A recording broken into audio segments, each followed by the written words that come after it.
Welcome to the sixth SAM. Now I am going to teach you the subject biopharmaceutics. I will introduce you with the subject biopharmaceutics. It is defined as the study of various factors that can influence the rate and amount of drug that reaches the systemic circulation. And this information is further utilized to improvise the therapeutic efficacy of the drug products.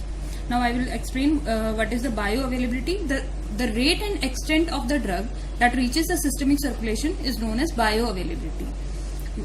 Now you should be introduced with the four terms, that is absorption, drug distribution, metabolism and excretion, which you have already studied in first SAM. The process of movement of drug from its site of administration to systemic circulation is known as absorption. If the drug moves from one compartment of the body to the other, it is known as drug distribution. If the drug drug is removed completely from the body and its action is terminated, then it is known as elimination. Elimination is of two types: biotransformation, that is metabolism, which usually inactivates the drug, and excretion, which is responsible for the exit of the drug metabolites from the body. In case of in the subject biopharmaceutics, you will come across various terms like pharmacokinetics, pharmacodynamics.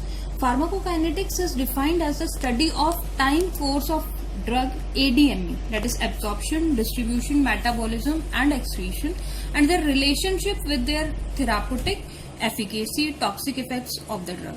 The use of pharmacokinetic principles in optimizing the drug dosage to suit individual patient's need and achieving maximum therapeutic utility is also known as clinical pharmacokinetics. If it is related to the patient, then it is clinical pharmacokinetics. Now we will talk about the drug absorption, distribution, metabolism and excretion. When we administer any dose of the drug into the body, then absorption starts. Absorption process takes place. The drug concentration in systemic circulation start increasing, and further it distributes into the tissues. This is known as drug distribution process. Then drug may eliminate out, that is drug metabolized or excreted. Also, the drug will reach to the site of action, which will show the therapeutic effect. That is, it may be toxic. It can show toxicity. It can show effectiveness. This part is known as pharmacodynamics, where the drug shows its action, and this is known as pharmacokinetics. That is, which involves four absorption, distribution, metabolism, and excretion processes. These two terms are very important in biopharmaceutics. That is pharmacokinetics and pharmacodynamics. Now I will explain each term in detail. That is drug absorption. The process of movement of unchanged drug from the site of administration to the systemic circulation is known as absorption. Why we used to study the absorption? As there always exists a correlation between the plasma concentration of the drug and the therapeutic response. If the plasma concentration will be high, then the therapeutic response will also be high. So absorption can also be defined as a process of movement of unchanged drug from the site of administration to the site of measurement, that is plasma. This is an graph which shows significance of rate and extent of absorption of the drug in the drug therapy. For example, this is time. X-axis is showing time and the y-axis is showing plasma drug concentration. If the plasma drug concentration at any time of point it is higher than the minimum effective concentration, then therapeutic success of a rapidly and completely absorbed drug is observed. If it is below the minimum effective concentration, then therapeutic failure will take place, and this is also known as subtherapeutic level. So it is important that the drug should reach plasma drug concentration above the minimum effective concentration. That means higher than the minimum effective concentration is very important for the therapeutic efficacy of the drug. Now, for understanding the process of absorption, it is very important that we should discuss about the basic structure of the cell membrane, because the drug absorption has to take place across the plasma membranes or the cell membranes. So cell membrane is composed of biphasic lipid membranes, that is having hydrophilic chains and hydrophobic chains. These are they are arranged in the form of bilayer like this. This is hydrophilic portion, this is also hydrophilic portion, and the inner core is composed of hydrophobic portions. So this is the basic structure, where few proteins are also present, few maybe transmembrane proteins, integral proteins, and various proteins are present in the structure of the cell membrane. So it is important to understand the cell membrane structure. Further, we have to study various mechanisms of drug absorption, which are very important. The mechanism of drug absorption is basically, we are broadly classified into three types. One is transcellular transport, second is the paracellular transport, third is the vesicular transport. In case of transcellular, the transport occurs intracellularly, and in case of paracellular transport, the transport takes place intercellularly. And the vesicular or transport system is also known as endocytosis, which is of these are further classified into various types. For example, transcellular is classified into passive transport and the active transport process. What is passive transport system? Where there is no usage of any extra element. The drug itself moves from one portion of the one side of the membrane to the other side. Passive transport process is further classified into three types: passive diffusion, pore transport, ion pair transport, and facilitated or mediated diffusion. Further, active transport system is composed of two types. One is primary transport, secondary transport. Now, paracellular transport is further composed of two types: permeation through tight junctions of the epithelial cells. Second is the persorption. Now, vesicular system, vesicular transport system, it is of two types: pinocytosis and phagocytosis. I will explain each in detail later on. Now, we will start with the passive diffusion. Passive diffusion process, which it is important that it does not require any energy. In case of passive diffusion, there is no requirement of the energy, and it always moves across the concentration gradient. Means the drug particles will always passively diffuse by themselves from the higher concentration to the lower concentration, and this will pass through the cells. Mechanism is ion pair transport.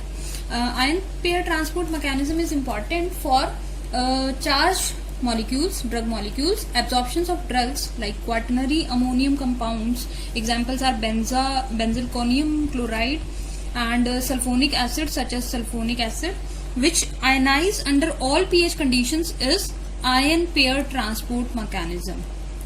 These kind of drugs always utilize ion pair transport mechanism for absorption process. Despite their low partition coefficient values, such agents penetrate the membrane by forming the reversible neutral complexes with endogenous ions of the GIT like mucin.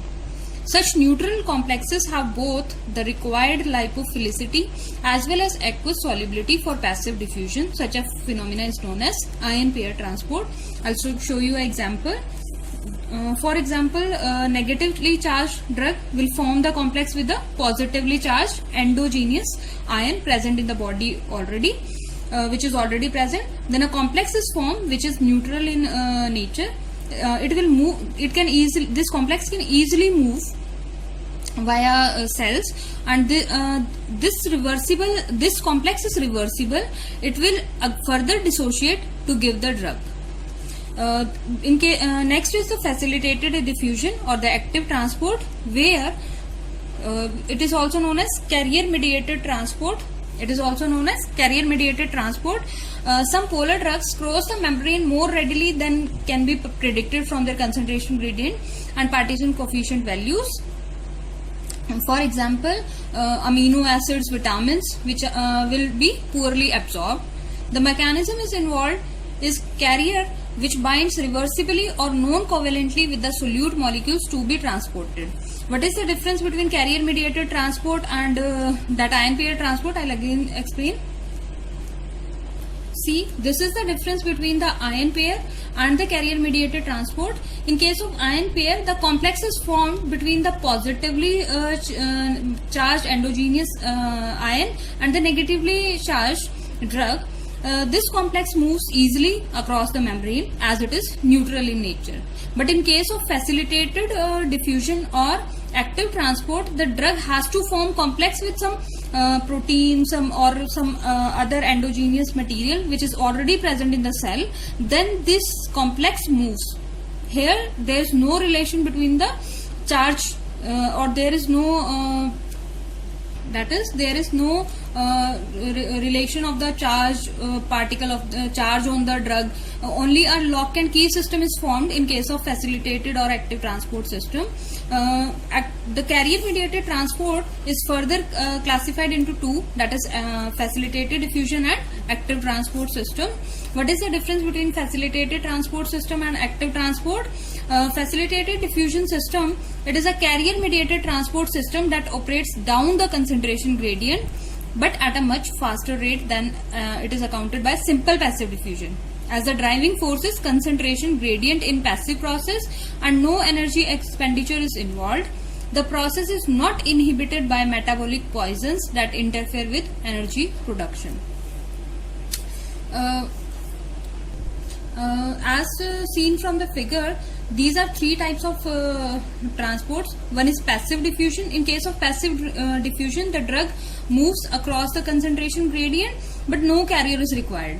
In case of facilitated diffusion, a carrier is always required. In case of active transport, a carrier is also utilized, same as in case of facilitated diffusion, but the difference between facilitated diffusion and active transport is that requirement of energy is necessary in case of active transport. If a process utilizes energy, then it is active transport. If it does not require any energy, it is facilitated diffusion. And the diffusion is across the concentration gradient in both cases, passive diffusion and facilitated diffusion. But the difference between both is that a carrier is always required in case of facilitated diffusion.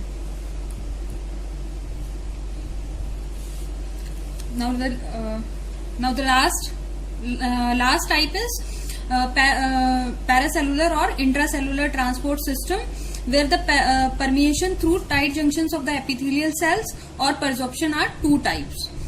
In case of permeation through tight junctions of epithelial cells, this process basically occurs through the openings which are little bigger than the aqueous pores.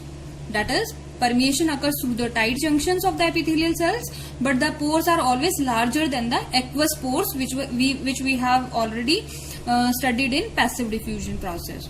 Compounds such as insulin, cardiac glycosides are taken up by this mechanism.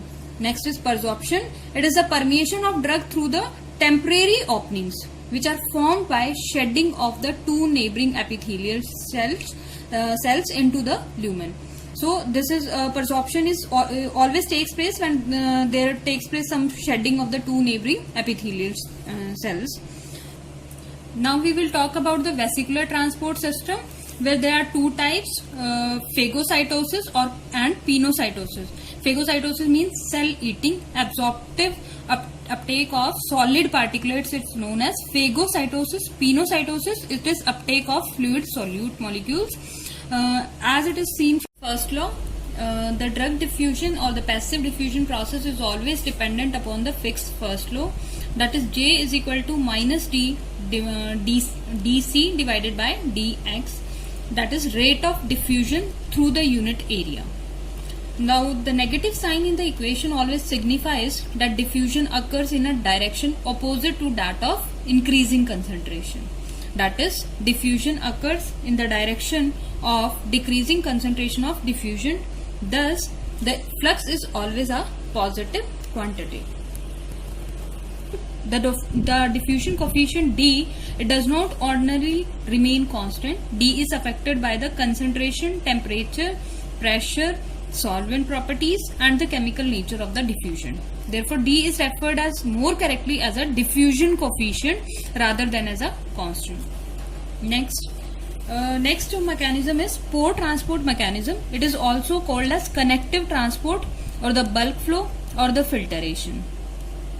As we have always seen that in case of filtration process, the solute molecules which are completely dissolved moves from one side of the to the other. Similarly, in case of pore transport mechanism, drug molecules move in the form of solution. The driving force is hydrostatic pressure or the osmotic differences across the membrane. This process is very important in the absorption of low molecular weight substances which are generally water soluble drugs, for example urea, water, sugars. Chain-like or linear compounds of molecular weight up to 400 Daltons can be absorbed by the filtration, for example the straight chain alkanes.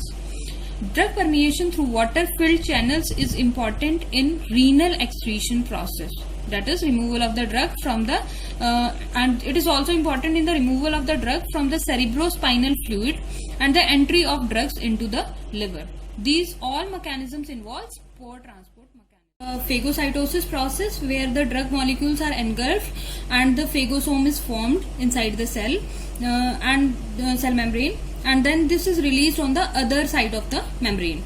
Now in case of pinocytosis, this is as I have already told you, it is fluid taking, that is the liquid form is taken where the solute is present in the solution form and the vesicle is further formed, and this is again the drug is released on the other side. In case of receptor mediated endocytosis, few receptors are already present on the plasma membranes and a coated vesicle is formed when the drug is engulfed. Drug interacts with the receptor, then the coated vesicle is formed and the drug is released on the other side of the membrane. These were all mechanism of transports of which are utilized in the absorption process. You all have to revise these all, and then we will continue with the other parts of the syllabus. Thank you.